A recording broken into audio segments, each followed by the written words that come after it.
Good morning, everybody, and thanks for joining us here at Sbu Tv Sports. I'm Nicholas Gow. We got a great highlight section for you today as men's and women's basketball started this week, so let's get right to it. The Bonnies couldn't finish the game with the win as Bucknell would defeat the Bonnies in overtime 88-85. 4,668 fans watched the new banner being hung from the Raptors from their historic season last year. Senior guard Campbell McKenzie would have a great start to the season Wednesday night, scoring 28 points while shooting 10 of 15 from the field and 4 of 7 from the three-point line. With the Bonnies up by 11 with 6 minutes and 28 seconds left, the Bonnies had the command of the game. The Bisons under McKenzie would make a 20-9 run to send the game to overtime at 71.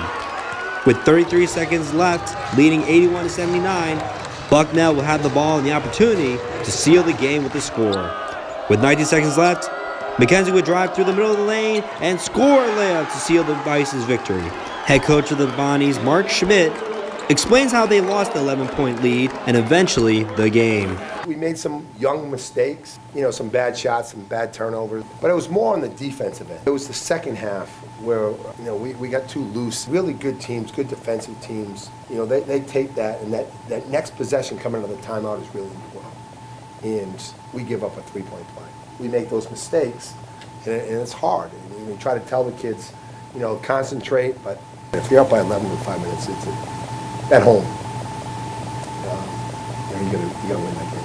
Schmidt also explains why McKenzie was able to dominate. He's a good player. We couldn't keep the ball in front of us, and that was the key. We couldn't keep him in front, and then when we couldn't keep Sotos in front of us, and then he would drive and kick it to McKenzie. And they did a good job of getting into the paint, and the game was won because they got the ball below the foul line more than we did. The men would look to rebound on Saturday as they will face Jackson State at 2. I spoke with former Bonnie standout guard Jalen Adams and how his life has changed from being a college standout to a professional NBA player. Out here in Erie, been in Atlanta, living the best of both worlds. Enjoying playing here with the Bayhawks. We have a good start, 2-0. Played a couple games in Atlanta, so I've learned a lot and have just grown a lot since being in school. Adams, known for his skill, is working on being a better leader on the court for both teams. I'm trying to be more vocal with guys, get them in the right spots. I'm trying to adjust to the pace of this game and just keep pushing the tempo, keep building on the strengths that I already got and continue to build on my weaknesses, Spending some time with the Atlanta Hawks, Adams has been given guidance from other veterans on the team. Well, down here in Erie, I got Terrence Jones, so he's been through a lot. NBA player, went to a big school, and he's kind of just showed me the ropes of this life.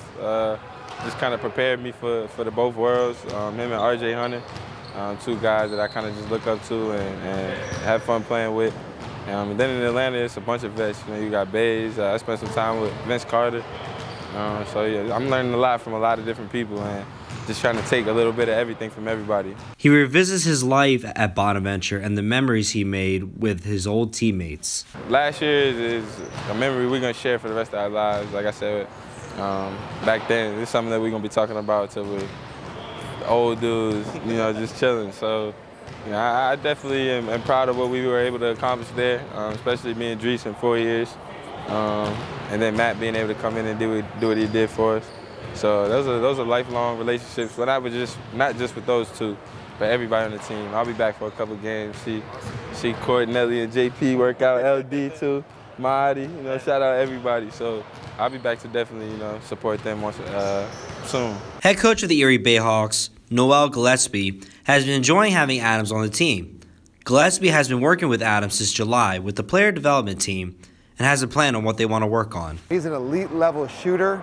That's what he brings to the table, and we're trying to have him be a more well-rounded basketball player. He can play the 1, he can play the 2, get him to be a defender on and off the ball, buying a team concept. So 2 games in, we're right there. For Jalen right now, when he goes back to the Hawks, he knows he's going to be a bench player. So that's not to say he will never be a starter. I think he has a great chance to be a starter in the NBA. But for right now, he's got to know he's going to be called upon to run the team, run the second unit, guard his position, not turn the ball over, organize the team. So we know he has that skill set. again, of a scoring machine, can shoot the basketball, but can he keep developing his playmaking attributes? Can he keep developing his on and off ball intangibles? And that's what we're focusing on this season. Gillespie describes Azam as a gym rat and believes that his high character trait will take him far. To him continuing his development, and I know the fans in the NBA will be able to see him at an NBA game pretty soon. Adams and the Bayhawks will be heading to Fort Wayne, Indiana to face off against the Mad Ants Friday at 7 p.m. Tune into next week's player profile as we speak with Courtney Stockard about his final season at St. Bonaventure. Women's basketball were working on all cylinders against the Niagara War Eagles, scoring and defending at a high level. They would outscore the Eagles 45-15 in the first half, with senior captain McKenna Maycock putting up a double-double with a career high of 10 assists. The Eagles would also fly short as they would shoot 33.9% from the field and be out-rebounded by the Bonnies 39-27. Freshman guards would start in the backcourt as Ajane Johnson and Deja Francis would start their first game as Bonnies. Johnson would lead all scorers with 13 points while shooting 63% from the field. Head coach Jesse Fleming spoke after the game about his thoughts and feelings after the game. Yeah, total team effort tonight. Just defended at a high level. We were talking. We were helping each other out.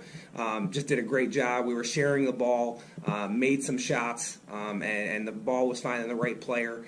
Just really, really pleased with the way we played today, and hopefully we can go down to Georgia and do some good things. The women's will face the 14th-ranked Georgia Bulldogs tonight at 6 p.m. That's all we have here for Sbu TV Sports. Now back to you, Leah and Nick.